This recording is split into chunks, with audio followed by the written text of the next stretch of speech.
আমাদের ইউটিউব চ্যানেলে তোমাদের সকলকে স্বাগত। আজ এই ভিডিওটির মাধ্যমে আমরা এনসিইআরটি ক্লাস 10-এর ধাতু এবং অধাতু চ্যাপ্টারটি নিয়ে আলোচনা করব।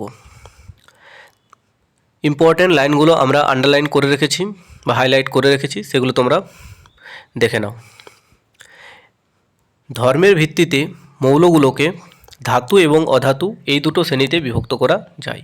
তাহলে ধর্মের ভিত্তিতে মৌলগুলোকে ধাতু এবং অধাতু এই দুটো শ্রেণীতে বিভক্ত করা যায়। ধাতু বলতে কোনগুলোকে বোঝায়?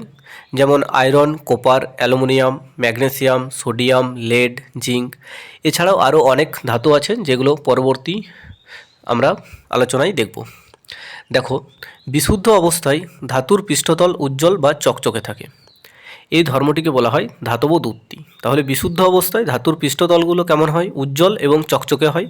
এই ধর্মটিকে বলা হয় ধাতব দ্যুতি।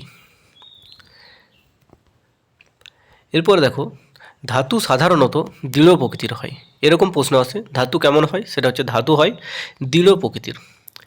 যে কয়েকটি ধাতুকে আঘাত করলে আমরা দেখব যে ধাতু আছে, সেই ধাতুগুলিকে আঘাত করলে পাতলা পাতে পরিণত করা যায়। ধাতুগুলিকে আঘাত করে পাতলা পাতে পরিণত করা যায়। এটি হলো ধাতুর ঘাতসহ বা নমনীয় ধর্ম। যেমন হচ্ছে গোল্ড এবং সিলভার হলো সর্বাধিক ঘাতসহ বা নমনীয় ধাতু। গোল্ড হচ্ছে সোনা এবং সিলভার হচ্ছে রূপা। এগুলো হচ্ছে সর্বাধিক ঘাতসহ নমনীয় ধাতু। টানলে সরু তারে পরিণত হওয়ার সামর্থ্যকে ধাতুর প্রসারণশীলতা বলা হয়। টেনে অর্থাৎ ধাতুকে যদি আমরা টানি তাহলে দেখব সরু তারে পরিণত হচ্ছে। এই ধর্মটিকে বলা হয় ধাতুর প্রসারণশীলতা। গোল্ড হলো সর্বাধিক প্রসারণশীল ধাতু। 1 গ্রাম গোল্ডকে টান প্রয়োগের দ্বারা প্রায় 2 কিলোমিটার দৈর্ঘ্যের তারে পরিণত করা যায়। তাহলে গোল্ড হলো সর্বাধিক প্রসারণশীল ধাতু। 1 গ্রাম গোল্ডকে টানলে বা টান প্রয়োগ করলে তখন সেটা কি হয়? 2 কিলোমিটার দৈর্ঘ্যের তারে পরিণত হয়। এরপরে আমরা দেখব আর কি ইম্পর্টেন্ট এখান থেকে প্রশ্ন হয়। ধাতুগুলো হয় তাপের সুপরিবাহী। ধাতুগুলো হয় তাপের সুপরিবাহী। আর কি না, এদের গলনাঙ্ক খুব উচ্চ হয়। ধাতুগুলোর গলনাঙ্ক খুব উচ্চ হয়। এরা তাপের সর্বাধিক সুপরিবাহী। এর মধ্যে আবার আছে যে ধাতুগুলো সর্বাধিক সুপরিবাহী, সেটা হচ্ছে সিলভার এবং কোপার। সিলভার আর কোপার হলো তাপের সর্বাধিক সুপরিবাহী ধাতু। লেড এবং যে মার্কারি অর্থাৎ সীসা এবং পারদ আছে আমাদের, সেগুলো হলো তাপের অপেক্ষাকৃত কুপরিবাহী ধাতু। আমরা কি দেখেছিলাম যে ধাতুগুলো তাপের সুপরিবাহী হয়, কিন্তু লেড এবং মার্কারি এমন ধাতু যেগুলো তাপের কুপরিবাহী। এরপরে দেখো যে তোমরা তো অবশ্যই লক্ষ্য করেছো যে তোমাদের বাড়িঘরে বৈদ্যুতিক পরিবাহী যে তারগুলো, তার উপর পলিভিনাইল ক্লোরাইড মানে পিভিসি বা রাবারের মতো দেখতে কিছু আবরণ থাকে। কী জন্য এগুলো দেওয়া থাকে? কারণ এগুলো অধাতু, এগুলো তড়িৎ পরিবহন করে না, সেই জন্য পিভিসি বা পলিভিনাইল ক্লোরাইড। পিভিসির পুরো নাম, এটাও পরীক্ষায় অনেক সময় পড়ে যে পিভিসির পুরো নাম কি না, পলিভিনাইল ক্লোরাইড। এরপরে আমরা দেখব যে সকল ধাতু শক্ত পৃষ্ঠতলকে আঘাত করলে শব্দ উৎপন্ন হয়। যে সকল ধাতুর পৃষ্ঠতলকে আঘাত করলে শব্দ উৎপন্ন হয় তাদের কি বলা হয়? উচ্চনাদী ধাতু। যেমন আমরা দেখেছি যে স্কুলের ঘণ্টাকে ধাতু দিয়ে কেন বানানো হয় না, এটা উচ্চনাদী, অর্থাৎ পৃষ্ঠতলকে আঘাত করলে অনেক জোরে শব্দ উৎপন্ন হয়। এরপর আমরা আলোচনা করব অধাতু নিয়ে। অধাতু হলো কঠিন পদার্থ, না হয় গ্যাসীয় পদার্থ, এবং ব্যতিক্রম একটা আছে যেটা হচ্ছে ব্রোমিন, এটা তরল পদার্থ। অর্থাৎ পরীক্ষায় আসে যে অধাতু কেমন হয়, অপশান দেওয়া থাকবে কঠিন পদার্থ, গ্যাসীয় পদার্থ এবং তরল পদার্থ। অধাতু 3 ভাবেই থাকতে পারে।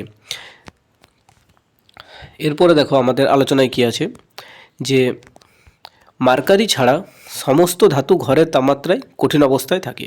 তাহলে আমরা আগেই দেখলাম যে সমস্ত ধাতুগুলো কঠিন অবস্থায় থাকে, এর মধ্যে একটা ব্যতিক্রম যেটা হচ্ছে মার্কারি। ধাতুগুলো উচ্চ গলনাঙ্ক বিশিষ্ট হয়, কিন্তু গ্যালিয়াম আর সিজিয়ামের গলনাঙ্ক খুবই কম। গ্যালিয়াম এবং সিজিয়াম এমন ধাতু যেগুলোকে হাতের তালুতে রাখলেও এই ধাতু দুটো গলে যায়। অর্থাৎ ধাতুগুলো উচ্চ গলনাঙ্ক বিশিষ্ট, কিন্তু তার মধ্যে গ্যালিয়াম এবং সিজিয়াম আছে যেগুলো হচ্ছে হাতের তালুতে রাখলেও গলে যায়, অর্থাৎ এদের গলনাঙ্কটা খুবই কম। এরপরে 2 নম্বর বৈশিষ্ট্য কী আছে দেখো, আয়োডিন একটি অধাতু কিন্তু এর দ্যুতি আছে।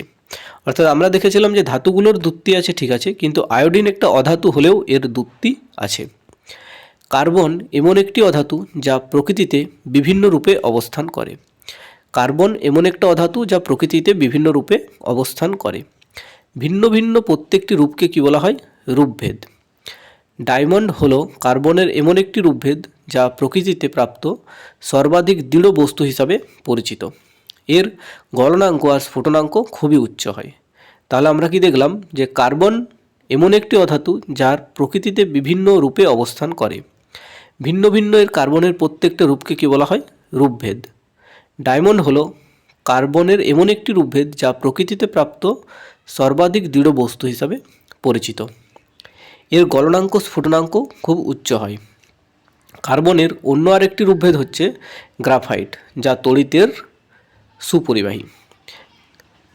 কার্বনের অন্য আরেকটা রূপভেদ কি? গ্রাফাইট। এটা আমরা পরবর্তীকালে আবার দেখব যে গ্রাফাইট হচ্ছে একটা অধাতু, কিন্তু তা সত্ত্বেও এটা তড়িতের সুপরিবাহী।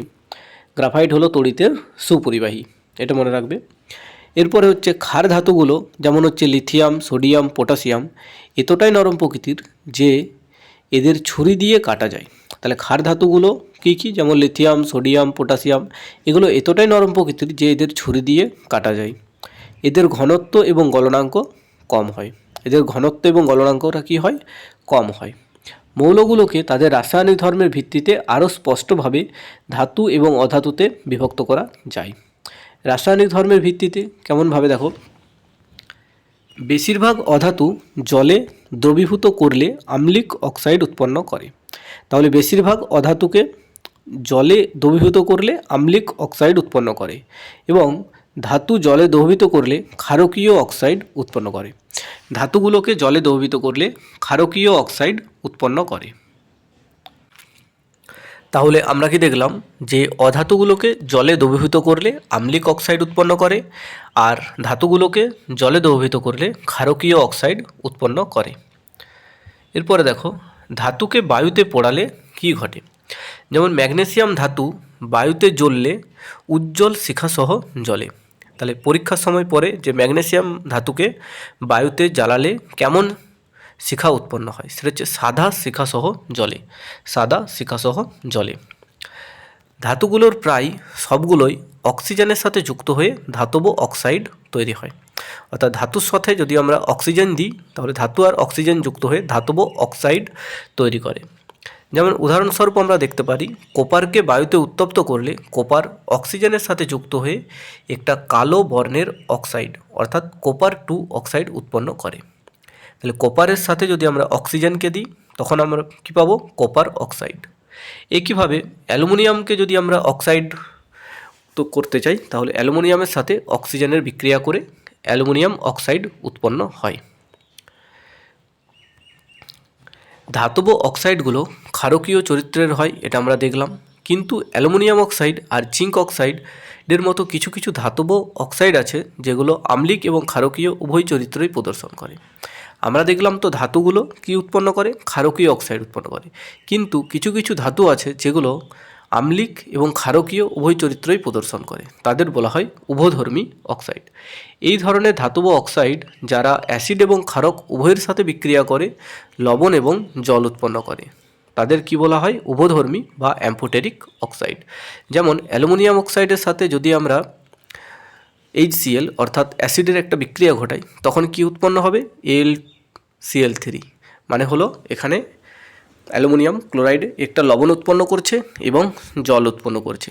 সেই একইভাবে অ্যালুমিনিয়াম যে অক্সাইড, তার সাথে যদি আমরা ক্ষারের বিক্রিয়া ঘটাই, তখনও লবণ এবং জল উৎপন্ন করবে। অর্থাৎ এই অ্যালুমিনিয়াম অক্সাইড এবং জিঙ্ক অক্সাইড এরকম কিছু ধাতু আছে যেগুলো অ্যাসিড এবং ক্ষার উভয়ের সাথে বিক্রিয়া করেই লবণ এবং জল উৎপন্ন করে। বেশিরভাগ ধাতব অক্সাইডগুলো জলে অদাব্য হলেও এদের কয়েকটি জলে দ্রবীভূত হয়ে ক্ষার উৎপন্ন করে। তাহলে বেশিরভাগ ধাতব যে অক্সাইডগুলো আছে সেগুলো জলে অদাব্য হলেও এদের মধ্যে বেশ কয়েকটি আছে যেগুলি জলে দ্রবীভূত হয়ে ক্ষার উৎপন্ন করে।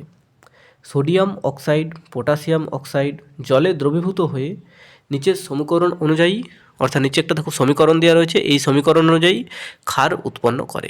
মানে আমরা যেটা দেখলাম যে ক্ষারকীয় অক্সাইডগুলো অর্থাৎ ধাতব অক্সাইডগুলো বেশিরভাগ জলে দ্রবীভূত হয় না, এবং যেগুলো দ্রবীভূত হয় সেগুলো কি উৎপন্ন করে? ক্ষার উৎপন্ন করে। যেমন দেখো সোডিয়াম অক্সাইড রয়েছে, এর সাথে জলের সাথে বিক্রিয়া করে সেটা সোডিয়াম হাইড্রোক্সাইড অর্থাৎ একটা ক্ষার উৎপন্ন করছে। সেমভাবে K2O এর সাথে জলের বিক্রিয়া করে KOH, মানে এটা একটা ক্ষার উৎপন্ন করছে। এরপরে দেখো আমাদের যে সমস্ত ধাতু অক্সিজেনের সাথে সমান হারে বিক্রিয়া করে না, কি বলছে? যে সমস্ত ধাতু অক্সিজেনের সাথে সমানভাবে বিক্রিয়া করে না। অক্সিজেনের প্রতি বিভিন্ন ধাতুর সক্রিয়তা বিভিন্ন রকম। এটা তো আমরা দেখেছি যে সমস্ত ধাতু তার অক্সিজেনের সাথে সমানভাবে বিক্রিয়া করে না। কিছু ধাতু আছে খুব বেশি বিক্রিয়া করে, আবার কিছু ধাতু আছে কম বিক্রিয়া করে। যেমন দেখো পটাশিয়াম এবং সোডিয়ামের মতো ধাতুগুলো, এগুলো কি এতটাই তীব্রভাবে বিক্রিয়া করে যে এদের উন্মুক্ত অবস্থায় রাখলে আগুন ধরে যায়। তাই এদের সংরক্ষণ করার জন্য বা আকস্মিক দগ্ধ হওয়ার হাত থেকে রক্ষা করার জন্য কেরোসিনের মধ্যে ডুবিয়ে রাখা হয়। সাধারণ উষ্ণতায় ম্যাগনেসিয়াম আর অ্যালুমিনিয়াম, জিঙ্ক, লেড ইত্যাদির মতো ধাতুর পৃষ্ঠতলে অক্সাইডের একটি সূক্ষ্ম আস্তরণ পড়ে। সাধারণ উষ্ণতায় তাহলে কি না, ম্যাগনেসিয়াম, অ্যালুমিনিয়াম, জিঙ্ক আর লেড এই সমস্ত যে ধাতুগুলো, এদের পৃষ্ঠতলে অক্সাইডের একটি সূক্ষ্ম আস্তরণ পড়ে। রক্ষাকারী অক্সাইডের এই আস্তরণটি ধাতুটিকে পরবর্তী জারণ থেকে রক্ষা করে। এই যে অক্সাইডটা তৈরি হলো, এই অক্সাইডের আস্তরণটা পরবর্তী জারণ থেকে ধাতুটাকে রক্ষা করে। আয়রনকে উত্তপ্ত করলে দগ্ধ হয় না, কিন্তু আয়রন চূর্ণকে বার্নারের শেখাতে ছেটানো হলে তীব্রভাবে দগ্ধ হয়। কোপার যেমন দগ্ধ হয় না, কিন্তু উত্তপ্ত কোপার কালো বর্ণের কোপার-2 অক্সাইড উৎপন্ন করে। কোপার তাহলে দগ্ধ হয় না, কিন্তু উত্তপ্ত কোপার কালো বর্ণের কোপার-2 অক্সাইড এর আস্তরণ দ্বারা আবৃত থাকে। সিলভার এবং গোল্ড অক্সিজেনের সাথে কোনো বিক্রিয়া করে না। পরীক্ষার সময় দেবে কোন ধাতুগুলি অক্সিজেনের সাথে কোনো বিক্রিয়া করে না, সেটা হলো সিলভার এবং গোল্ড। এগুলি উচ্চ উষ্ণতাতেও সিলভার এবং গোল্ড অক্সিজেনের সাথে বিক্রিয়া করে না। অ্যালুমিনিয়ামের একটি পুরু আস্তরণ তৈরি করার প্রক্রিয়াকে অ্যানোডাইজিং বলা হয়। অ্যানোডাইজিং কাকে বলে? না, অ্যালুমিনিয়ামের একটি পুরু আস্তরণ তৈরির প্রক্রিয়াকে অ্যানোডাইজিং বলা হয়। অ্যালুমিনিয়ামকে বায়ুতে উন্মুক্ত রাখলে এর পৃষ্ঠতলে অক্সাইডের একটি সূক্ষ্ম আস্তরণ তৈরি হয়। অ্যালুমিনিয়ামকে বায়ুতে উন্মুক্ত রাখলে এর পৃষ্ঠতলে অক্সাইডের একটি সূক্ষ্ম আস্তরণ তৈরি হয়। অক্সাইডের এই সূক্ষ্ম আস্তরণটি অ্যালুমিনিয়ামের পরবর্তী অপক্ষয়ে বাধার সৃষ্টি করে। অক্সাইডের এই যে সূক্ষ্ম আস্তরণটা তৈরি হলো, এটা পরবর্তী অপক্ষয় থেকে অ্যালুমিনিয়ামকে রক্ষা করে। অক্সাইডের আস্তরণটি পুরুত্ব বৃদ্ধি করে এই বাধার পরিমাণ আরও বৃদ্ধি করা যায়। মানে অক্সাইডের আস্তরণটা পুরুত্ব যদি আমরা আরও বৃদ্ধি করি, তাহলে এই যে অপক্ষয়ে বাধা দিচ্ছে, এই বাধার পরিমাণটা আরও বৃদ্ধি পাবে। অ্যানোডাইজিং প্রক্রিয়াটি সংগঠিত করার সময় একটি পরিষ্কার অ্যালুমিনিয়াম পাত্রকে অ্যানোড হিসাবে নেওয়া হয় এবং লঘু সালফিউরিক অ্যাসিডের মধ্যে তড়িৎ বিশ্লেষিত করা হয়। অ্যানোডাইজিং প্রক্রিয়াটার সময় কি করা হয়? দেখো, একটি পরিষ্কার অ্যালুমিনিয়ামের পাত্রকে অ্যানোড হিসাবে নেওয়া হয় এবং লঘু সালফিউরিক অ্যাসিডের মধ্যে তড়িৎ বিশ্লেষিত করা হয়। কোন অ্যাসিডের মধ্যে? লঘু সালফিউরিক অ্যাসিডের মধ্যে তড়িৎ বিশ্লেষিত করা হয়। অ্যানোডে উৎপন্ন অক্সিজেন গ্যাস অ্যালুমিনিয়ামের সাথে বিক্রিয়া করে এবং একটি পুরু রক্ষাকারী আস্তরণ তৈরি করে। পরীক্ষার সময় এরকম দিয়ে দেয় যে অ্যানোডে কোন গ্যাস উৎপন্ন হয়, সেটা হচ্ছে অক্সিজেন উৎপন্ন হবে। এই অক্সিজেন গ্যাসটা অ্যালুমিনিয়ামের সাথে বিক্রিয়া করে পুরু রক্ষাকারী আস্তরণ তৈরি করে। অক্সাইডের এই আস্তরণটিকে সহজেই রং করা যায় এবং অ্যালুমিনিয়ামের পাত্রগুলোকে আকর্ষণীয় রূপ দেওয়া যায়। সোডিয়াম হলো সবচেয়ে বেশি সক্রিয়। সোডিয়াম হচ্ছে বেশি সক্রিয় এবং ম্যাগনেসিয়ামের সক্রিয়তা সোডিয়ামের থেকে কম। ম্যাগনেসিয়ামের সক্রিয়তা সোডিয়ামের থেকে কম। এই সক্রিয়তার একটা সিরিজ আছে, সেটা পরবর্তীতে তোমরা দেখবে। এরপর দেখো ধাতু জলের সাথে বিক্রিয়া করলে কি ঘটে, সেগুলো আমরা দেখব। ধাতু জলের সাথে বিক্রিয়া করে ধাতব অক্সাইড এবং হাইড্রোজেন গ্যাস উৎপন্ন করে। ধাতুগুলো জলের সাথে বিক্রিয়া করে কি করে? ধাতব অক্সাইড এবং হাইড্রোজেন গ্যাস উৎপন্ন করে। পরীক্ষায় দেয় যে ধাতুগুলো জলের সাথে বিক্রিয়া করে কি উৎপন্ন করে, তখন কি উত্তর হবে যে ধাতব অক্সাইড এবং হাইড্রোজেন গ্যাস। জলে দাব্য ধাতব অক্সাইডগুলো জলে দ্রবীভূত হয়ে ধাতব হাইড্রোক্সাইড উৎপন্ন করে। সমস্ত ধাতু কিন্তু জলের সাথে বিক্রিয়া করে না। সমস্ত ধাতু কিন্তু জলের সাথে বিক্রিয়া করে না। ধাতুর সাথে জল যুক্ত হয়ে কি উৎপন্ন করছে, ধাতব অক্সাইড এবং হাইড্রোজেন গ্যাস। আবার ধাতব অক্সাইডগুলো জলের সাথে দ্রবীভূত হয়ে ধাতব হাইড্রোক্সাইড উৎপন্ন করছে। পটাশিয়াম এবং সোডিয়ামের মতো ধাতুগুলো ঠান্ডা জলের সাথে তীব্রভাবে বিক্রিয়া করে। পটাশিয়াম আর সোডিয়ামের মতো ধাতুগুলো ঠান্ডা জলের সাথে তীব্রভাবে বিক্রিয়া করে। সোডিয়াম এবং পটাশিয়ামের ক্ষেত্রে বিক্রিয়াটা এতটাই তীব্রভাবে সংঘটিত হয় এবং এতটাই তাপ উৎপাদিত হয় যে উদ্ভূত হাইড্রোজেন গ্যাস তৎক্ষণাৎ অগ্নিসংযোগ ঘটে। যে হাইড্রোজেন গ্যাস উৎপন্ন হয় সেটা তৎক্ষণাৎ অগ্নিসংযোগ ঘটে।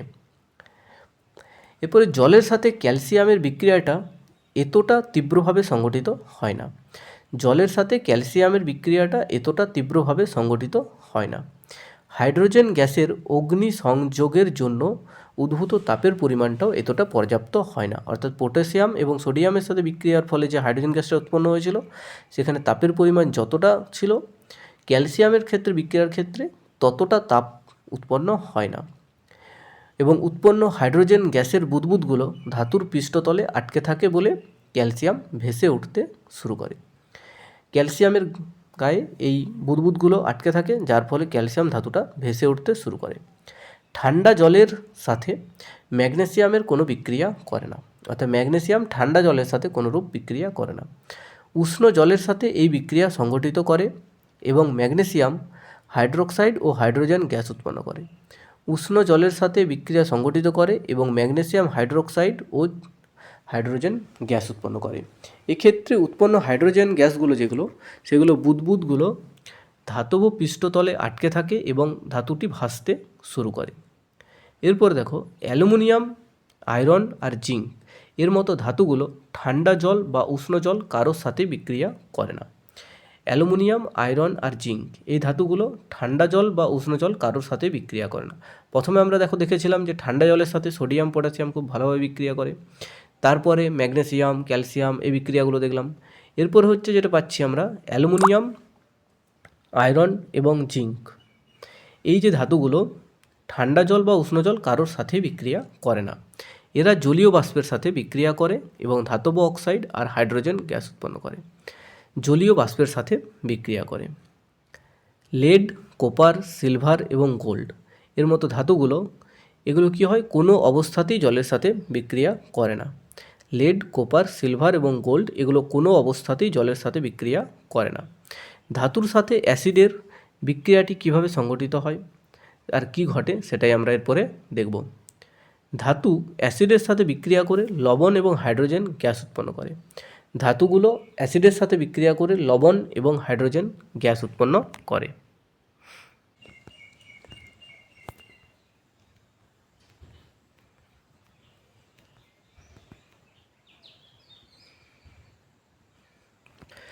এরপর দেখো, ধাতু আর অধাতুগুলো কিভাবে বিক্রিয়া সংগঠিত করে। আমরা পড়েছি যে নোবেল গ্যাসের যোজক কক্ষটি ইলেকট্রন দ্বারা পূর্ণ থাকে বলে রাসায়নিকভাবে কম সক্রিয় হয়। তার নোবেল গ্যাসগুলোর যোজক কক্ষটা কি হয়, ইলেকট্রন দ্বারা পূর্ণ থাকে, সেই জন্য সেগুলো কি হয়, রাসায়নিকভাবে কম সক্রিয় হয়। তাই যোজক কক্ষকে ইলেকট্রন দ্বারা পূর্ণ করার প্রবণতায় মৌলগুলোর সক্রিয়তার কারণ হিসাবে আমরা বর্ণনা করতে পারি। নোবেল গ্যাসের যোজক কক্ষ যে ইলেকট্রন দ্বারা পূর্ণ হয়ে যায় তার জন্য সেগুলো রাসায়নিকভাবে কম সক্রিয় হয়। এই প্রক্রিয়াটাকেই সমস্ত ধাতুগুলো এবং অধাতুগুলো কাজে লাগানোর চেষ্টা করে। যোজক কক্ষকে ইলেকট্রন দ্বারা পূর্ণ করার প্রবণতায় মৌলগুলো সক্রিয়তার কারণ হিসাবে আমরা বর্ণনা করতে পারি। যেমন দেখো, সোডিয়াম পরমাণু সর্ববহিস্থ কক্ষে একটি ইলেকট্রন বর্তমান। সোডিয়াম পরমাণুর কি হয়, সর্ববহিস্থ কক্ষে একটি ইলেকট্রন বর্তমান। এই সোডিয়ামের নিউক্লিয়াসে দেখো, সোডিয়াম কি পরমাণু ক্রমাঙ্ক কত সোডিয়ামের, 11। তাহলে 11টা হলে 2, 8 এবং 1, তাহলে এই একটা শেষের কক্ষপথে ছিল। এই সর্ববহিস্থ কক্ষপথের একটা ইলেকট্রন যদি বর্জন করে তাহলে তার কাছে ইলেকট্রন সংখ্যা কমে গিয়ে 10টাতে পরিণত হবে, কিন্তু সোডিয়ামের নিউক্লিয়াসে তখনও 11টা প্রোটন থাকে। অর্থাৎ সোডিয়াম কি হয়ে যায়, ধনাত্মক আয়ন উৎপন্ন করে, অর্থাৎ Na+ পেয়ে যাই আমরা। এবং বিপরীত দিকে যদি আমরা ক্লোরিনকে দেখি, তাহলে ক্লোরিনের সর্ববহিস্থ কক্ষে 7টি ইলেকট্রন উপস্থিত থাকে এবং অষ্টক পূর্তির জন্য এর আরও একটি ইলেকট্রনের প্রয়োজন হয়। ক্লোরিনের আরও একটি ইলেকট্রনের প্রয়োজন হয়। এই ছকটা আমরা বুঝিয়ে দেবো এবং বলবো। দাঁড়াও, আগে এই জায়গাটা একটু দেখে নাও যে সোডিয়াম এবং ক্লোরিনের মধ্যে বিক্রিয়া সংগঠিত হতে হলে সোডিয়াম দ্বারা বর্জিত ইলেকট্রনটি ক্লোরিনকে গ্রহণ করতে হবে। তাহলে সোডিয়াম এবং ক্লোরিনের মধ্যে যদি বিক্রিয়া সংগঠিত হতে হয়, অর্থাৎ ধাতু এবং অধাতুর মধ্যে যদি বিক্রিয়া সংগঠিত হতে হয় এই ক্ষেত্রে, তবে সোডিয়াম দ্বারা বর্জিত ইলেকট্রনটিকে ক্লোরিনকে গ্রহণ করতে হবে। একটি ইলেকট্রন গ্রহণ করার পর ক্লোরিন পরমাণুটি একক ঋণাত্মক তড়িৎগ্রস্ত হয়ে পড়ে। একটা ইলেকট্রনকে গ্রহণ করার পর ক্লোরিন পরমাণুটা কি হয়, একক ঋণাত্মক তড়িৎগ্রস্ত পরমাণু হয়ে যায়। অর্থাৎ কি হয় না, কেন্দ্রকে তখন 17টি প্রোটন থাকে, অর্থাৎ KLm। এই কক্ষগুলোতে মোট 18টি ইলেকট্রন থাকবে। এর ফলে একটি ঋণাত্মক তড়িৎগ্রস্ত ক্লোরাইড অর্থাৎ Cl- আমরা পেয়ে যাই। সোডিয়ামে দেখো 11 এর পরমাণু ক্রমাঙ্ক ছিল, তাহলে 2, 8 আর 1 ছিল, তাহলে এই একটা ইলেকট্রন সে ত্যাগ করে দেবে, তাহলেই তার অষ্টক পূর্তি হয়ে যাবে, মানে 2, 8, অর্থাৎ সোডিয়াম তখন সেক্ষেত্রে কী হলো, ক্যাটায়ন হয়ে গেল একটা ইলেকট্রন ত্যাগ করে দিয়ে। এবং ক্লোরাইড একটা ইলেকট্রন গ্রহণ করে নিয়ে সে দেখো 2, 8, 7 ছিল, কিন্তু একটা ইলেকট্রন যখনই গ্রহণ করে নিল 2, 8, 8, অর্থাৎ তার অষ্টক পূর্তি হয়ে গেল এবং সেটি একটি ক্লোরাইড অর্থাৎ অ্যানায়ন হয়ে গেল, ক্লোরাইডটা অ্যানায়ন হয়ে গেল। সোডিয়াম এবং এইভাবে সোডিয়াম এবং ক্লোরাইডের মধ্যে বিক্রিয়া ঘটিয়ে সোডিয়াম ক্লোরাইড উৎপাদন করা হয়। তাহলে দেখো, সোডিয়াম এবং ক্লোরাইড আয়ন দুটো বিপরীত আধানযুক্ত হওয়ায় পরস্পরের প্রতি আকৃষ্ট হয় এবং শক্তিশালী স্থিরতড়িৎ আকর্ষণ বল দ্বারা আবদ্ধ হয়। এটা কি হয়, বিপরীত আধানগ্রস্ত বা বিপরীত আধানযুক্ত হওয়ায় পরস্পরের প্রতি আকৃষ্ট হয় এবং শক্তিশালী স্থিরতড়িৎ আকর্ষণ বল দ্বারা আবদ্ধ হয়। সোডিয়াম ক্লোরাইড রূপে অবস্থান করে, তখন সেটা সোডিয়াম ক্লোরাইড রূপে অবস্থান করে। সোডিয়াম ক্লোরাইড কিন্তু অণু হিসাবে অবস্থান করে না, বরং বিপরীত আধানগ্রস্ত কতগুলো আয়নের সমবায় হিসাবে অবস্থান করে। বিপরীত আধানগ্রস্ত কতগুলো আয়নের সমবায় হিসাবে অবস্থান করে।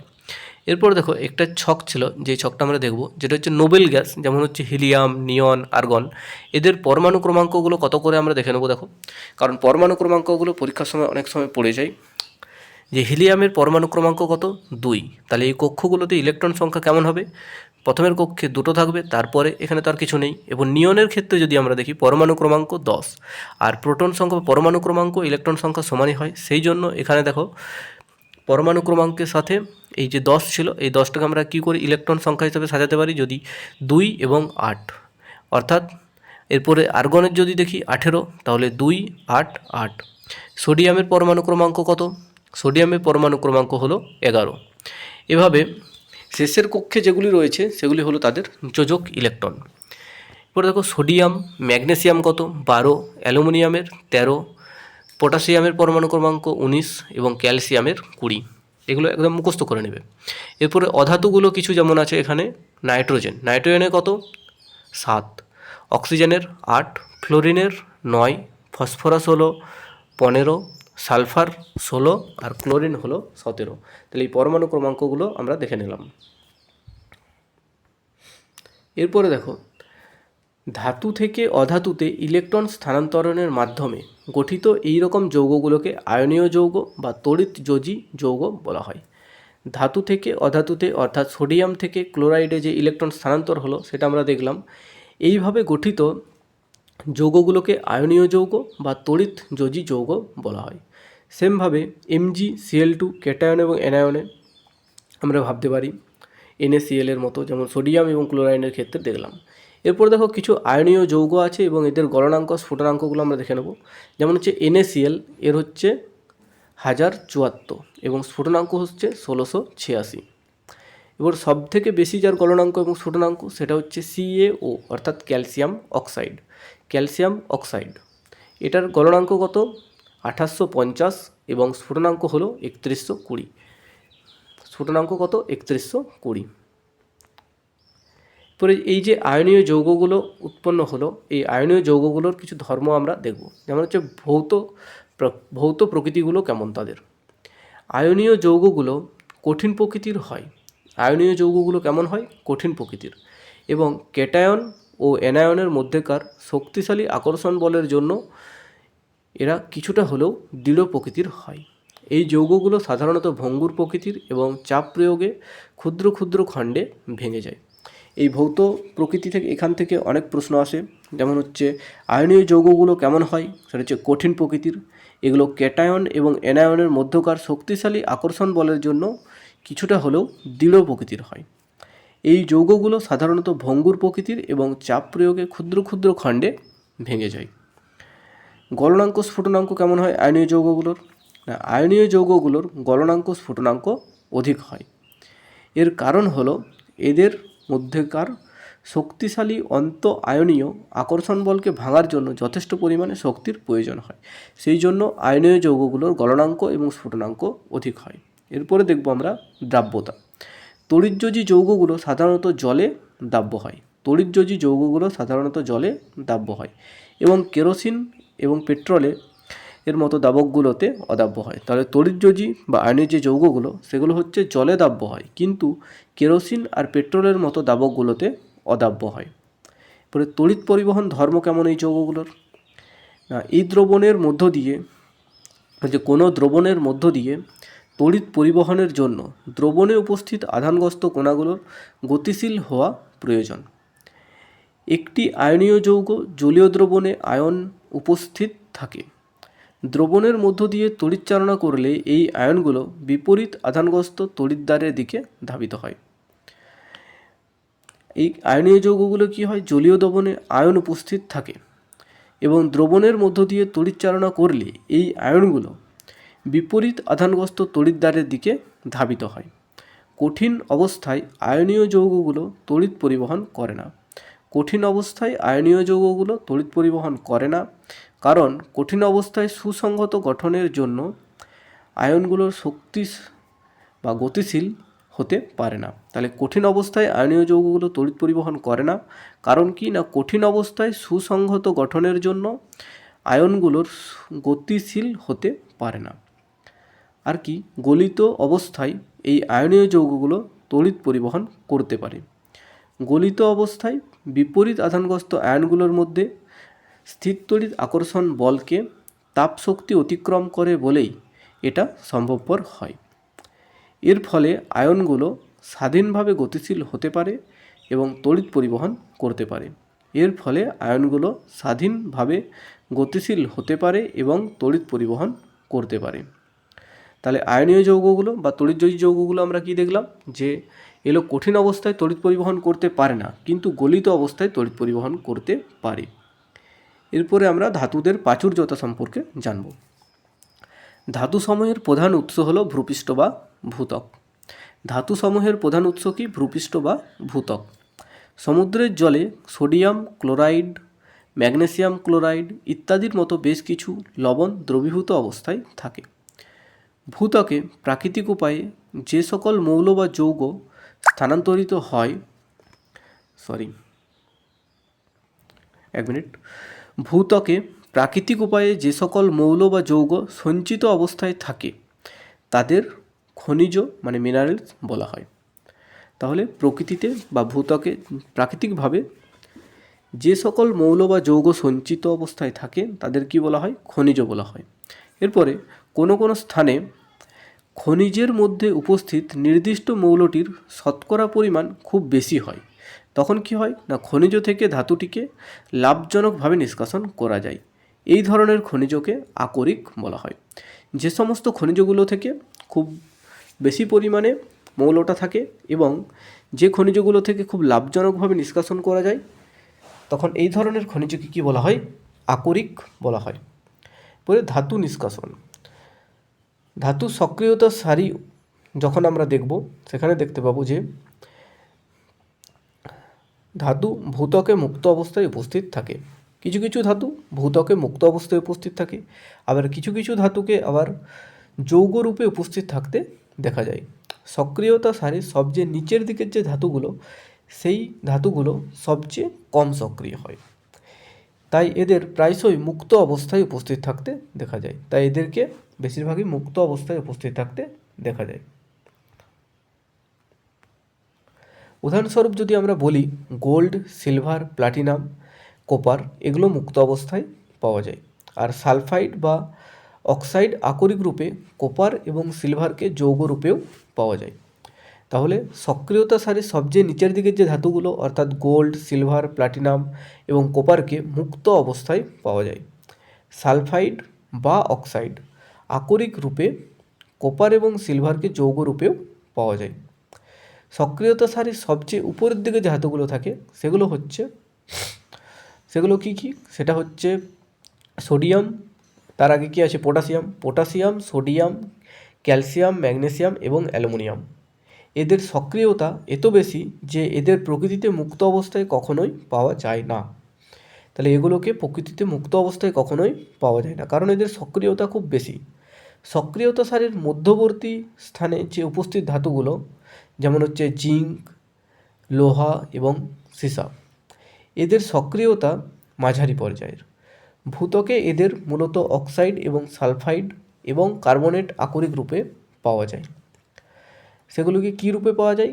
সেগুলোকে মূলত অক্সাইড, সালফাইড এবং কার্বনেট আকরিক রূপে পাওয়া যায়। বহু সংখ্যক ধাতুর অক্সাইডে আকরিক পাওয়া যায়। এর কারণ হলো অক্সিজেন একটি অত্যধিক সক্রিয় মৌল এবং পৃথিবীতে এর প্রাচুর্যতা খুব বেশি। সেই জন্যই বহু সংখ্যক ধাতুর ক্ষেত্রে অক্সাইড আকরিক পাওয়া যায়। এরপরে সক্রিয়তা সারি অনুযায়ী ধাতুগুলোকে আমরা 3টি শ্রেণীতে বিভক্ত করতে পারি। এক হচ্ছে কম সক্রিয় ধাতু, মাঝারি সক্রিয় ধাতু, আর হচ্ছে অধিক সক্রিয় ধাতু। দেখো এখানে বাম পাশে আমাদের যে ছকটার মতো রয়েছে সেখানে দেখো একটা দেওয়া আছে সোডিয়াম, পটাশিয়াম, ক্যালসিয়াম, ম্যাগনেসিয়াম এবং অ্যালুমিনিয়াম। এগুলোকে তড়িৎ বিশ্লেষণের মাধ্যমে খনিজ থেকে বা আকরিকগুলোকে নিয়ে ধাতুগুলোকে বের করা যায়।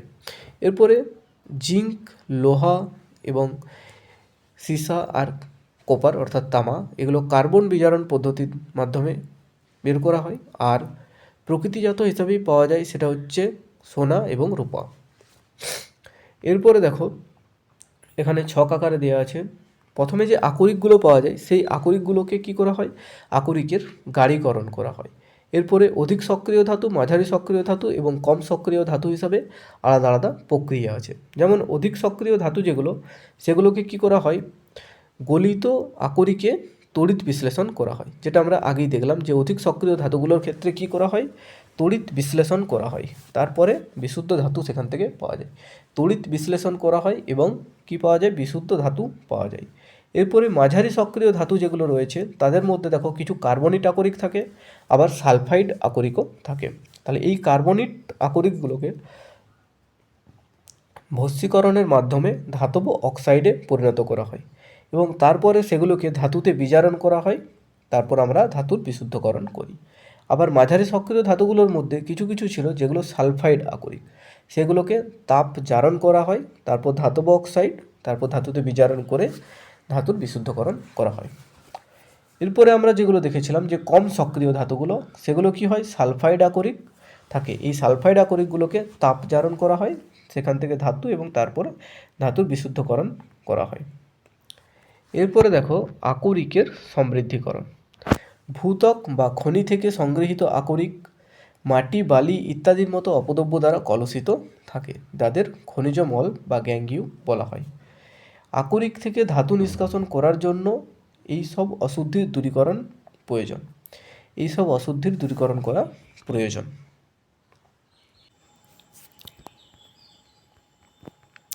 এরপরে আমরা সক্রিয়তা সারির নিচের দিকে ধাতুগুলো কিভাবে নিষ্কাশন করা হয় সেটা নিয়ে একটু আলোচনা করব।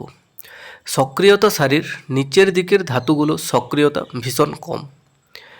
এই সমস্ত ধাতুর অক্সাইডকে শুধুমাত্র তাপ প্রয়োগেই ধাতুতে বিজারিত করা যায়। যেমন হলো সিনেবার, HgS। সিনেবারের সংকেত হলো HgS। এটা মার্কারের একটি আকরিক। একে বায়ুতে উত্তপ্ত করলে এটি পোষম মার্কিউরিক অক্সাইড অর্থাৎ HgO মার্কিউরিক অক্সাইডে রূপান্তরিত হয়। এরপরে মার্কারি অক্সাইডকে আরও উত্তপ্ত করলে এটি মার্কারি ধাতুতে বিজারিত হয়। তাহলে কি দেখলাম যে সিনেবার হচ্ছে মার্কারির একটা আকরিক, এটাকে উত্তপ্ত করলে পোষম অক্সাইডে পরিণত হয় এবং এই মার্কারি অক্সাইডকে আরও উত্তপ্ত করলে মার্কারি ধাতুতে বিজারিত হয়। এরপরে দেখো একইভাবে প্রকৃতিতে কোপারের আকরিককে Cu2S অর্থাৎ কোপার সালফাইড, এটাকে শুধুমাত্র উত্তাপ প্রয়োগের দ্বারাই কোপার ধাতু পাওয়া সম্ভব। অর্থাৎ এর সাথে যদি আমরা তাপ দিই তাহলে সেটা কপার অক্সাইড পরিণত হবে এবং কপার অক্সাইডকে তারপর আমরা কপার ধাতুতে পেয়ে যাব।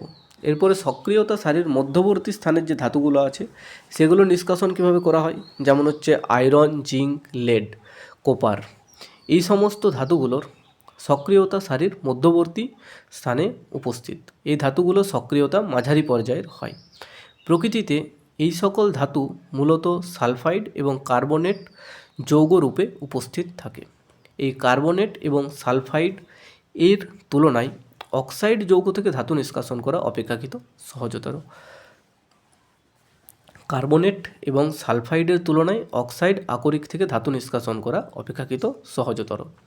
তাই বিজারণ প্রক্রিয়া সংঘটিত করার পূর্বে এই ধাতব সালফাইড এবং কার্বনেটগুলোকে অবশ্যই ধাতব অক্সাইডে রূপান্তরিত করা প্রয়োজন।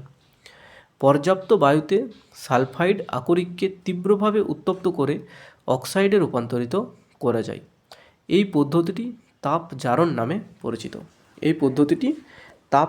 নামে পরিচিত। কার্বনেট আকরিককে স্বল্প বা সীমিত বায়ুতে তীব্রভাবে উত্তপ্ত করে অক্সাইডে রূপান্তরিত করা যায়। এই পদ্ধতিটি ভস্মীকরণ নামে পরিচিত। তাহলে কার্বনেট আকরিকগুলোকে স্বল্প বা সীমিত বায়ুতে যদি উত্তপ্ত করি তখন কি হবে? অক্সাইডে রূপান্তরিত হবে। এই পদ্ধতিটি ভস্মীকরণ নামে পরিচিত। জিঙ্কের আকরিকের ক্ষেত্রে তাপ জারণ এবং ভস্মীকরণ প্রক্রিয়া নিচে দেখানো হলো। দেখো, যেমন জিঙ্ক সালফাইড ছিল, তার সঙ্গে অক্সিজেন দিয়ে যদি আমরা তাপ দিই তাহলে জিঙ্ক অক্সাইড উৎপন্ন হলো। আর ভস্মীকরণ প্রক্রিয়ার মাধ্যমে যদি আমরা করি তাহলে দেখো জিঙ্ক কার্বনেট যেটা ছিল সেটাকে যদি ভস্মীকরণ করি আর মানে তাপ দিই তখন সেক্ষেত্রে জিঙ্ক অক্সাইড উৎপন্ন হলো। এরপরে এই যে জিঙ্ক অক্সাইড উৎপন্ন হলো, এই ধাতব অক্সাইডগুলোকে কার্বনের মতো উপযুক্ত বিজারক দ্রব্যের সাহায্যে বিজারিত করে সংশ্লিষ্ট ধাতুতে পরিণত করা যায়। উদাহরণ হিসাবে যদি আমরা দেখি তাহলে দেখো জিঙ্ক অক্সাইডকে কার্বন অর্থাৎ কোক সহ উত্তপ্ত করলে এটি বিজারিত হয়ে ধাতব জিঙ্ক উৎপন্ন করেছে। জিঙ্ক অক্সাইডের সাথে কার্বন অর্থাৎ কোক দিয়ে এখানে জিঙ্ক অক্সাইডটাকে জিঙ্কে পরিণত হয়েছে। এরপরে যৌগ থেকে ধাতু নিষ্কাশন করার প্রক্রিয়াগুলোও বিজারণ প্রক্রিয়া। যৌগগুলো থেকে ধাতু নিষ্কাশন করার প্রক্রিয়াগুলোও একটা বিজারণ প্রক্রিয়া। তাহলে ধাতব অক্সাইডকে বিজারিত করে ধাতু নিষ্কাশনের ক্ষেত্রে কার্বন বা কোক ব্যবহারের পাশাপাশি কোনো সময় প্রতিস্থাপন বিক্রিয়ারও সাহায্য নেওয়া হয়। অর্থাৎ এই বিজার প্রক্রিয়ার সাহায্য ছাড়াও কোনো সময় প্রতিস্থাপন বিক্রিয়ার সাহায্য নেওয়া হয়। যেমন হচ্ছে সোডিয়াম, ক্যালসিয়াম, অ্যালুমিনিয়াম, এই সমস্ত যে ধাতুগুলো আছে এগুলো অধিক সক্রিয় ধাতুগুলো, এগুলো বিজারক দ্রব্যরূপে ব্যবহার করা হয়। ক্যালসিয়াম, অ্যালুমিনিয়াম এই সমস্ত অধিক সক্রিয় ধাতুগুলোকে বিজারক দ্রব্যরূপে ব্যবহার করা হয়, কারণ এদের চেয়ে কম সক্রিয় যে ধাতুগুলো সেগুলোর যৌগ থেকে ধাতুগুলোকে প্রতিস্থাপিত করতে পারে। উদাহরণ হিসাবে যদি আমরা বলি যে ম্যাঙ্গানিজ ডাইঅক্সাইডকে অ্যালুমিনিয়ামের চূর্ণসহ উত্তপ্ত করলে বিক্রিয়াটা কেমন হবে? ম্যাঙ্গানিজ ডাইঅক্সাইড যেটা ছিল তার সাথে অ্যালুমিনিয়ামের যদি আমরা বিক্রিয়া করাই তাহলে ম্যাঙ্গানিজ উৎপন্ন হচ্ছে এবং অ্যালুমিনিয়াম অক্সাইড উৎপন্ন হয়ে যাচ্ছে। প্রতিস্থাপনের এই বিক্রিয়াটি একটি খুবই তাপ উৎপাদী বিক্রিয়া। প্রতিস্থাপনের এই যে বিক্রিয়াটা সংঘটিত হলো এটা খুবই তাপ উৎপাদী একটা বিক্রিয়া। উৎপন্ন তাপের পরিমাণ এতটাই বেশি হয় যে উৎপন্ন ধাতুটি গলিত অবস্থায় থাকে। এই যে প্রতিস্থাপন বিক্রিয়ার মাধ্যমে যে আমরা ধাতু নিষ্কাশন করছি, এখানে বিক্রিয়াটা তো খুবই তাপ উৎপাদী হয় এবং তাপের পরিমাণটা এতটাই বেশি হয় যে উৎপন্ন ধাতুটি গলিত অবস্থায় পাওয়া যায়। রেল লাইন জোড়া দেওয়ার কাজে বা যন্ত্রের ফাটল জোড়া দেওয়ার কাজে বাস্তবে আয়রন 3 অক্সাইড মানে Fe2O3 এবং অ্যালুমিনিয়াম চূর্ণের বিক্রিয়াটি ব্যবহার করা হয়। অ্যালুমিনিয়াম চূর্ণের বিক্রিয়াটি ব্যবহার করা হয়। এই বিক্রিয়াটি থার্মিটি বিক্রিয়া নামে পরিচিত। এই বিক্রিয়াটা কী নামে পরিচিত? থার্মিটি বিক্রিয়া নামে পরিচিত। রেল লাইন জোড়া দেওয়ার কাজে এই থার্মিটি পদ্ধতি ব্যবহার করা হয়, থার্মিট পদ্ধতি ব্যবহার করা হয়। এরপরে সক্রিয়তা সারির শীর্ষস্থানে যে ধাতুগুলো আছে সেই ধাতুগুলো নিষ্কাশন পদ্ধতিটা আমরা দেখব। সক্রিয়তা সারির শীর্ষস্থানে অবস্থিত ধাতুগুলোর সক্রিয়তা অধিক হয়। এদের যৌগগুলোকে কার্বন সহ উত্তপ্ত করে ধাতুতে পরিণত করা যায় না। এদের যৌগগুলোকে কার্বন সহ উত্তপ্ত করে ধাতুতে পরিণত করা যায় না। উদাহরণস্বরূপ যদি দেখি আমরা, সোডিয়াম, ম্যাগনেসিয়াম, ক্যালসিয়াম, অ্যালুমিনিয়াম ইত্যাদি যে ধাতুগুলো রয়েছে, এই ধাতুর অক্সাইডকে কার্বন বিজারিত করে সংশ্লিষ্ট ধাতু উৎপন্ন করতে পারে না। এর কারণ হলো অক্সিজেনের প্রতি এই সমস্ত ধাতুর আসক্তি কার্বন থেকে অনেক বেশি। অন্যান্য ধাতুগুলোকে যেমন করা হচ্ছিল সেই রকম নয়। এই ধাতুগুলোর সক্রিয়তা কার্বনের থেকেও অক্সিজেনের প্রতি অনেক বেশি। তাই তড়িৎ বিজারণ পদ্ধতির দ্বারা এই সমস্ত ধাতু পাওয়া যায়। তড়িৎ বিজারণ পদ্ধতির দ্বারা এই সমস্ত ধাতু পাওয়া যায়।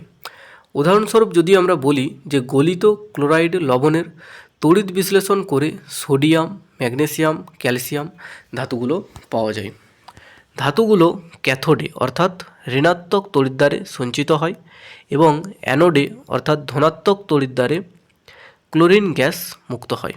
যদি আমরা সোডিয়াম ক্লোরাইডকে দেখি, সেক্ষেত্রে সোডিয়াম অর্থাৎ ধাতু, এটা কী হবে?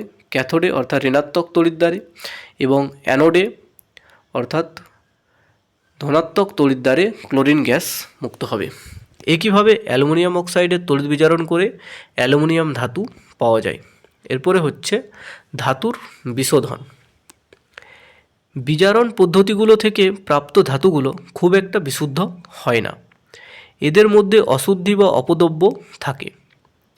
এই বিশুদ্ধ ধাতু পেতে হলে এই অপদ্রব্যগুলোকে অবশ্যই দূর করতে হবে। অশুদ্ধ ধাতুর বিশোধনে যে পদ্ধতিটি ব্যাপকভাবে ব্যবহৃত হয় সেটি হলো তড়িৎ বিশোধন পদ্ধতি।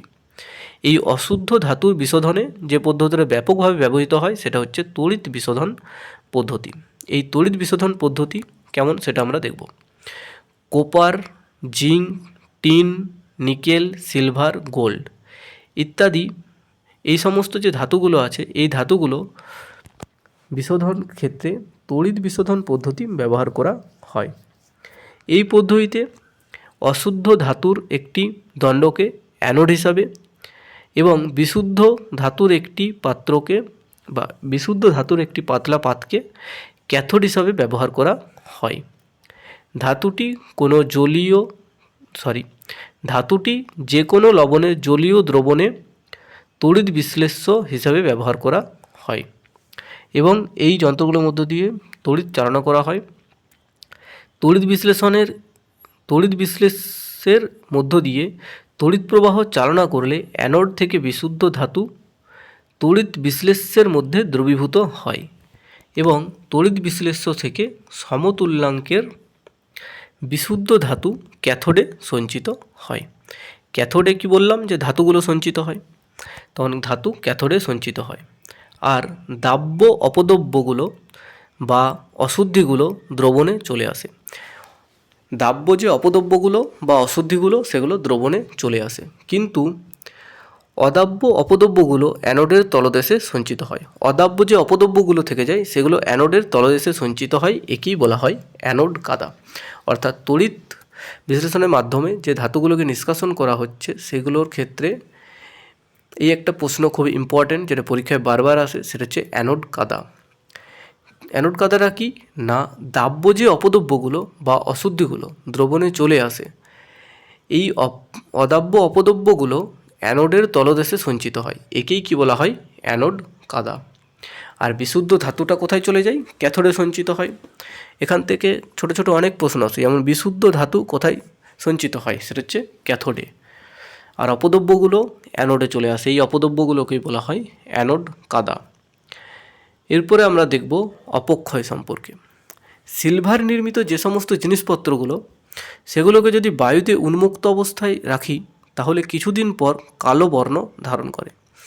এর কারণ হলো সিলভার বায়ুতে উপস্থিত সালফারের সাথে বিক্রিয়া করে সিলভার সালফাইডের একটি আস্তরণ তৈরি করে। সিলভার বায়ুতে উপস্থিত সালফারের সাথে বিক্রিয়া করে সিলভার সালফাইডের একটি আস্তরণ তৈরি করে। তাহলে সিলভার সালফাইডের যে আস্তরণ তৈরি হচ্ছে সেটা কী হবে? কালো বর্ণের হবে। এরপরে দেখো, কোপার বায়ুর আর্দ্র কার্বন ডাই অক্সাইডের সাথে বিক্রিয়া করে ধীরে ধীরে এর উজ্জ্বল বাদামি বর্ণ হারায় এবং এর উপর একটা সবুজ আস্তরণ পড়ে। সবুজ বর্ণের এই পদার্থটি হলো ক্ষারকীয় কোপার কার্বনেট। কোপার কী বর্ণের হয়? প্রথমে বাদামি বর্ণের হয়, উজ্জ্বল বাদামি বর্ণের, এবং এটি আর্দ্র কার্বন ডাই অক্সাইডের সাথে বিক্রিয়া করে সবুজ আস্তরণ তৈরি করে। এই আস্তরণটাকে বলা হয় কোপার কার্বনেট, ক্ষারকীয় কোপার কার্বনেট। আর আয়রনকে দীর্ঘদিন আর্দ্র বায়ুতে উন্মুক্ত অবস্থায় রাখলে ওর ওপর বাদামি বর্ণের যে স্তরীভূত আস্তরণ পড়ে সেটাকে মরিচা বলা হয়। আয়রনকে দীর্ঘদিন আর্দ্র বায়ুতে উন্মুক্ত অবস্থায় রাখলে বাদামি বর্ণের যে স্তরীভূত আস্তরণ পড়ে সেটাকেই কী বলা হয়? মরিচা বলা হয়। এরপর দেখো, এখানে একটা প্রক্রিয়া দেওয়া আছে যেখানে এ টেস্ট টিউবে লোহার পিনগুলোতে মরিচা পড়েছে, কিন্তু বি আর সি টেস্ট টিউবে পিনগুলোতে কোনো মরিচা পড়েনি। কারণ কি না, এ টেস্ট টিউবের যে পিনগুলো সেখানে বায়ু এবং জল উভয়ের সংস্পর্শে ছিল, আর বিতে পিনগুলোতে শুধুমাত্র জলের সংস্পর্শে ছিল, আর সি টেস্ট টিউবে পিনগুলো শুষ্ক বায়ুর সংস্পর্শে ছিল। এই পরীক্ষাটি লৌহ নির্মিত দ্রব্যে মরিচা পড়ার শর্তাবলীগুলো সম্পর্কে আমাদের ধারণা প্রদান করে। অর্থাৎ বি টেস্ট টিউবে যেটা রাখা হয়েছে, দেখো এখানে ফোটানো পাতিত জল দ্রবীভূত বায়ু দূর করার জন্য এখানে ফোটানো জল ব্যবহার করা হয়েছে। আর সি টেস্ট টিউবে অনার্দ্র ক্যালসিয়াম ক্লোরাইড ব্যবহার করা হয়েছে, কারণ এটা শোষক পদার্থ। তাহলে এ নলটিতে জল আর বায়ু দুই উপস্থিত ছিল, তার জন্য এখানে মরিচা পড়েছে। এবং বি নলটিতে জলের মধ্যে কোনো বায়ু দ্রবীভূত নেই, সেই জন্য সেখানে মরিচা পড়েনি। এবং সি নলটাতে শুষ্ক বায়ু আছে, সেজন্যও সেখানে কোনো মরিচা পড়েনি, কারণ আর্দ্র বায়ুর প্রয়োজন হয়। এরপরে দেখো, আমরা দেখব যে অপক্ষয় কিভাবে রোধ করা যায়। রং করে, তেল মাখিয়ে, পিচ্ছিলকারক পদার্থ মাখিয়ে, দস্তা লেপনের সাহায্যে, এই সমস্ত প্রক্রিয়াগুলোর মাধ্যমে ক্রোমিয়াম লেপনের সাহায্যে অ্যানোডাইজিং করে বা ধাতু সংকর তৈরি করে লোহায় মরিচা পোড়া রোধ করা যায়। তা লোহায় মরিচা পোড়া কীভাবে রোধ করা যায় বা অপক্ষয় রোধ কীভাবে করা যায়, সেটা হচ্ছে এই অপশানগুলো পরীক্ষায় দিয়ে দেয় যে রং করে, তেল মাখিয়ে, পিচ্ছিলকারক পদার্থ মাখিয়ে, দস্তা লেপনের সাহায্যে এবং ক্রোমিয়াম লেপনের সাহায্যে অ্যানোডাইজিং করে বা ধাতু সংকর তৈরি করে, এই সমস্ত প্রক্রিয়াগুলো ব্যবহার করে লোহায় মরিচা পোড়া রোধ করা যায়। দস্তা লেপন হলো এমন একটি পদ্ধতি যার সাহায্যে ইস্পাত এবং আয়রন নির্মিত বস্তুতে মরিচা পোড়া রোধ করার জন্য জিঙ্কের পাতলা আস্তরণ দেওয়া হয়। তাহলে দস্তা লেপন হচ্ছে এমন একটা পদ্ধতি যার সাহায্যে ইস্পাত এবং আয়রন নির্মিত বস্তুতে মরিচা পোড়া থেকে রোধ করার জন্য জিঙ্কের একটি পাতলা আস্তরণ দেওয়া হয়। দস্তা লেপিত অর্থাৎ গ্যালভানাইজড দ্রব্যাদি থেকে জিঙ্কের আস্তরণটি সরে গেলেও এটি মরিচা পোড়া থেকে রক্ষা পায়। এরপরে দেখো, ধাতু সমূহের ধর্মাবলীর উন্নতি সাধন করতে বা করার যে একটি ভালো উপায় বা সুবিধাজনক পদ্ধতি হলো ধাতু সংকর তৈরি করা। এই পদ্ধতিতে আমরা আমাদের কাঙ্ক্ষিত ধর্মাবলী পেয়ে যেতে পারি। যেমন আমরা দেখি যে বিভিন্ন কাজে সর্বাধিক ব্যবহৃত ধাতুটি হলো আয়রন বা লোহা, কিন্তু বিশুদ্ধ অবস্থায় এটি কখনোই ব্যবহার করা যায় না বা করা হয় না, কারণ বিশুদ্ধ অবস্থায় এটি খুবই নরম প্রকৃতির এবং উত্তপ্ত অবস্থায় সহজেই প্রসারিত হয়। কিন্তু এর সাথে যদি সামান্য পরিমাণে অর্থাৎ 0.05% আমরা কার্বন মিশ্রিত করি তখন কি দেখব? মিশ্রিত করে ধাতু সংকর তৈরি করলে এটি শক্ত এবং দৃঢ় হয়ে যায়। আয়রনের সাথে ক্রোমিয়াম এবং নিকেল মিশ্রিত করলে যে সংকর ধাতুটি পাওয়া যায় তার নাম হলো ইস্পাত। তাহলে ইস্পাত তৈরিতে কী কী ব্যবহার করা হয়? আয়রনের সাথে ক্রোমিয়াম এবং নিকেল মিশ্রিত করে একটি সংকর ধাতু তৈরি করা হয় যার নাম হচ্ছে ইস্পাত। ইস্পাত ভীষণ শক্ত এবং এতে মরিচা ধরে না। ইস্পাত হলো ভীষণ শক্ত, এতে মরিচা ধরে না। অর্থাৎ আয়রনের সাথে অন্যান্য পদার্থ মিশ্রিত করলে আয়রনের ধর্মের পরিবর্তন হয় এবং এতে মরিচা ধরে না। অর্থাৎ আয়রনের সাথে অন্যান্য পদার্থ মিশ্রিত করলে আয়রনের ধর্ম পরিবর্তন করা যায়। প্রকৃতপক্ষে অন্যান্য পদার্থ মিশ্রিত করে যে সংকর ধাতু বা যে ধাতুর ধর্মই পরিবর্তন করা যায়, যে কোনো ধাতুর ধর্মই পরিবর্তন করা যায়। মিশ্রিত পদার্থটি ধাতু বা অধাতু দুই হতে পারে। সংকর ধাতু হলো দুই বা ততোধিক ধাতুর অথবা একটি ধাতু একটি অধাতুর সমসত্ব মিশ্রণ।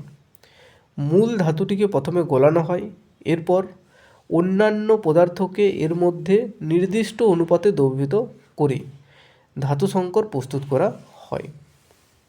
তাহলে ধাতু সংকর কীভাবে নির্ণয় করা হয় বা নির্মাণ করা হয়? সেটা হচ্ছে ধাতু সংকর হলো দুই বা ততোধিক ধাতুর বা একটি ধাতু একটি অধাতুর সমসত্ব মিশ্রণ। মূল ধাতুটিকে প্রথমে গলানো হয়, এরপর অন্যান্য পদার্থকে এর মধ্যে নির্দিষ্ট অনুপাতে দ্রবীভূত করে ধাতু সংকর প্রস্তুত করা হয়। এরপর আমরা দেখো যে বিশুদ্ধ গোল্ড বা 24 ক্যারেট গোল্ড নামে পরিচিত। 24 ক্যারেট গোল্ডকে বিশুদ্ধ গোল্ড বলা হয়, কিন্তু সেটা ভীষণ নরম প্রকৃতির, তাই গয়না বানানোর জন্য উপযোগী নয়। একে শক্ত করার জন্য এর সাথে সিলভার বা কপার মিশ্রিত করে সংকর ধাতু তৈরি করা হয়। ভারতবর্ষে সাধারণত 22 ক্যারেট গোল্ড বা গয়না বানানোর জন্য দ্রবীভূত করা হয়। 22 ক্যারেট গোল্ডকে গয়না বানানোর জন্য ব্যবহার করা হয়। অর্থাৎ 22 ভাগ বিশুদ্ধ গোল্ড এর সাথে 2 ভাগ সিলভার বা কপার মিশ্রিত করে ধাতু সংকর তৈরি করা হয়।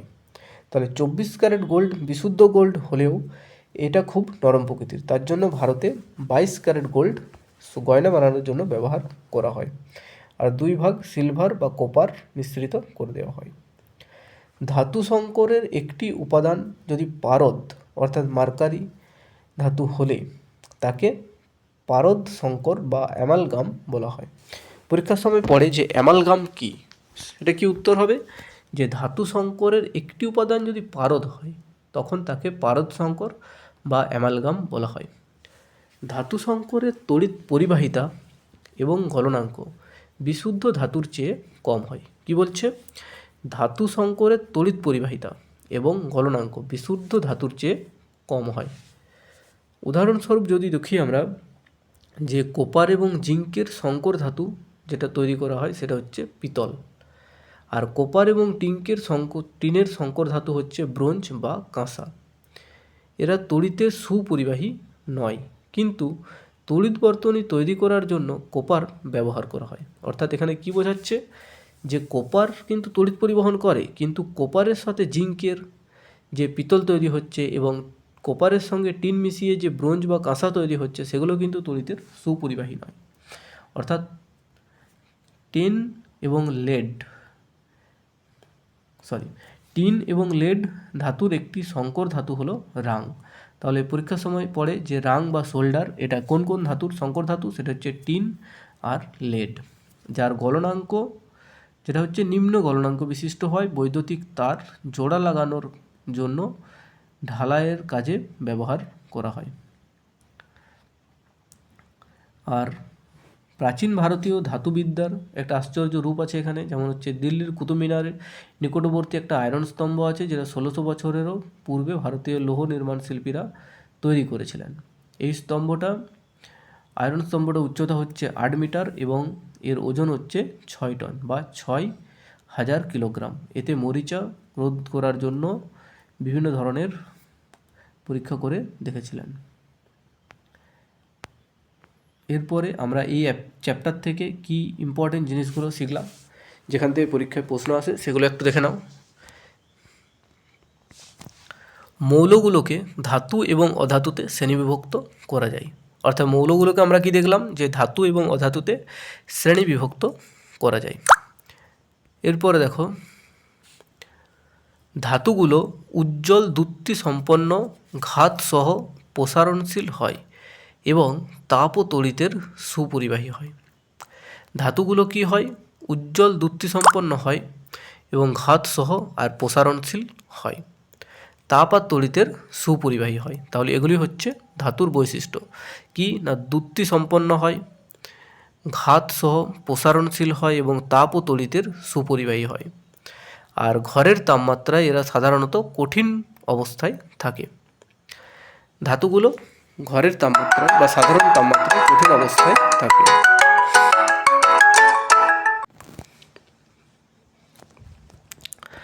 অধাতুকে ইলেকট্রন দান করে ধাতুগুলো ধনাত্মক আয়ন তৈরি করতে পারে। তাহলে অধাতুকে ইলেকট্রন দান করে ধাতুগুলো ধনাত্মক আয়ন তৈরি করতে পারে। যেমন আমরা সোডিয়ামের ক্ষেত্রে দেখেছিলাম, ক্লোরাইডকে একটা ইলেকট্রন দান করে সেটা ধনাত্মক আয়ন তৈরি হয়েছিল সোডিয়ামটা। ধাতুগুলো অক্সিজেনের সাথে যুক্ত হয়ে ক্ষারকীয় ধাতব অক্সাইড তৈরি করে।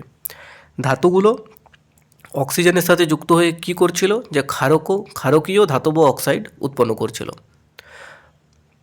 অ্যালুমিনিয়াম অক্সাইড এবং জিঙ্ক অক্সাইড ছিল, যেগুলো আম্লিক এবং ক্ষারকীয় উভয় ধর্ম দেখাচ্ছিল। এই অক্সাইডগুলোকে কি বলা হয়, উভধর্মী অক্সাইড বলা হয়। এই ধরনের অক্সাইডগুলোকে উভধর্মী অক্সাইড বলা হয়।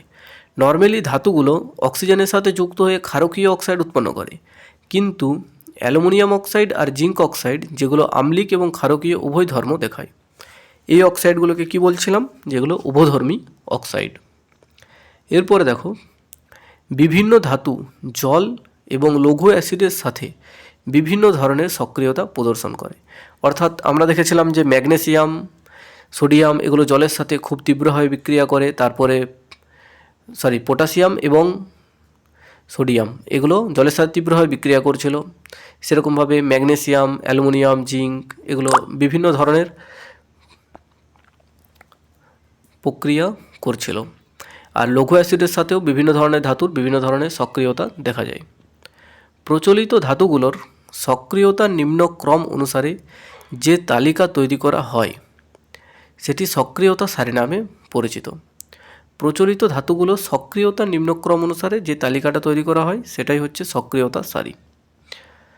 তড়িৎ রাসায়নিক সারির হাইড্রোজেনের উপরে অবস্থানকারী যে ধাতুগুলো লঘু অ্যাসিড থেকে হাইড্রোজেনকে প্রতিস্থাপিত করতে পারে। অর্থাৎ তড়িৎ রাসায়নিক সারির হাইড্রোজেনের উপরে যে ধাতুগুলো থাকে সেই ধাতুগুলো লঘু অ্যাসিড থেকে হাইড্রোজেনকে প্রতিস্থাপিত করতে পারে। এরপর হচ্ছে অধিক সক্রিয় ধাতু কম সক্রিয় ধাতুর লবণের জলীয় দ্রবণ থেকে ধাতুগুলোকে প্রতিস্থাপিত করতে পারে। অর্থাৎ যে সক্রিয়তার সারি আমরা দেখেছিলাম, সেখানে যে ধাতুগুলি অধিক সক্রিয় সেই ধাতুগুলি তাদের থেকে কম সক্রিয় ধাতু যেগুলো আছে সেগুলো ধাতু জলীয় লবণ থেকে সেই ধাতুগুলোকে প্রতিস্থাপিত করতে পারে। ধাতুগুলো প্রকৃতিতে মুক্ত অবস্থায় বা যৌগ হিসাবে উপস্থিত থাকে। অর্থাৎ কিছু কিছু ধাতু যেগুলো দেখলাম আমরা কম সক্রিয় ধাতু, সেগুলো প্রকৃতিতে মুক্ত অবস্থায় ছিল। আবার কিছু কিছু যৌগ অর্থাৎ কার্বনেট, সালফাইড এই সমস্ত যৌগিক হিসাবে উপস্থিত থাকে। আকরিক থেকে ধাতুগুলোকে নিষ্কাশন করা এবং পরবর্তী পর্যায়ে পরিশোধন করা সমগ্র প্রক্রিয়াটিকে ধাতুবিদ্যা বলা হয়। আকরিক থেকে ধাতুগুলোকে নিষ্কাশন করা এবং পরবর্তী পর্যায়ে পরিশোধন করার যে সমস্ত প্রক্রিয়াটা, সেই প্রক্রিয়াটাকে বলা হয় ধাতুবিদ্যা। ধাতু সংকর হলো দুই বা ততোধিক ধাতু অথবা একটি ধাতু এবং একটি অধাতুর সমসত্ব মিশ্রণ। তাহলে ধাতু সংকর হলো দুই বা ততোধিক ধাতুর অথবা একটি ধাতু এবং একটি অধাতুর সমসত্ব মিশ্রণ। আয়রনের মতো কিছু ধাতুকে আর্দ্র বায়ুতে দীর্ঘ সময়ের জন্য উন্মুক্ত অবস্থায় রাখলে ক্ষয়প্রাপ্ত হয়। আয়রনকে দেখলাম যে যদি আর্দ্র বায়ুতে আমরা দীর্ঘ সময়ের জন্য উন্মুক্ত অবস্থায় রাখি তখন সেটার ক্ষয়প্রাপ্ত হয়, অর্থাৎ এই প্রক্রিয়াটিকে অপক্ষয় বলা হয়। অধাতুর ধর্ম ধাতুর ধর্মের বিপরীত হয়। অবশ্যই অধাতুর ধর্ম ধাতুর ধর্মের বিপরীত হবে। এরা খাতসহ বা প্রসারণশীল হয় না। অধাতুগুলো খাতসহ হয় না এবং প্রসারণশীলও হয় না। এরা তাপ ও তড়িতের কুপরিবাহী হয়। অধাতুগুলো তাপ এবং তড়িতের কুপরিবাহী হয়। ব্যতিক্রম হচ্ছে গ্রাফাইট, যেটা তড়িৎ পরিবহন করে। গ্রাফাইট অধাতু হলেও এটা তড়িৎ পরিবহন করে, বাকি অধাতুরা তড়িৎ পরিবহন করে না। ধাতুর সাথে বিক্রিয়ার সময় অধাতুগুলো ইলেকট্রন গ্রহণ করে। ধাতুর সাথে বিক্রিয়ার সময় অধাতুগুলো ইলেকট্রন গ্রহণ করে এবং ঋণাত্মক আধানগ্রস্ত আয়ন তৈরি করে। ধাতুর সাথে বিক্রিয়ার সময় অধাতুগুলো ইলেকট্রন গ্রহণ করে এবং ঋণাত্মক আয়ন বা ঋণাত্মক আধানগ্রস্ত আয়ন তৈরি করে। যেমন ধাতুগুলো ধনাত্মক আধানগ্রস্ত আয়ন হচ্ছিল, সেরকম অধাতুগুলো ঋণাত্মক আধানগ্রস্ত আয়ন তৈরি করে। অধাতুগুলো যে সকল অক্সাইড তৈরি করে তারা হয় আম্লিক চরিত্রের, না হয় পশম প্রকৃতির। ধাতুগুলো যেমন যে অক্সাইড তৈরি করেছিল সেগুলো হচ্ছে ক্ষারকীয় অক্সাইড, কিন্তু অধাতুগুলো যে অক্সাইড তৈরি করে তারা হলো আম্লিক চরিত্রের বা পশম প্রকৃতির হয়। অধাতুগুলো লঘু অ্যাসিড থেকে হাইড্রোজেনকে প্রতিস্থাপিত করতে পারে না। অধাতুগুলো লঘু অ্যাসিড থেকে হাইড্রোজেনকে প্রতিস্থাপিত করতে পারে না। হাইড্রোজেনের সাথে বিক্রিয়া করে এরা হাইড্রাইড যৌগ উৎপন্ন করে। হাইড্রোজেনের সাথে বিক্রিয়া করে এরা হাইড্রাইড যৌগ উৎপন্ন করে। তাহলে অধাতুগুলো লঘু অ্যাসিড থেকে হাইড্রোজেনকে প্রতিস্থাপিত করতে পারে না। হাইড্রোজেনের সাথে বিক্রিয়া করে এরা হাইড্রাইড যৌগ উৎপন্ন করে।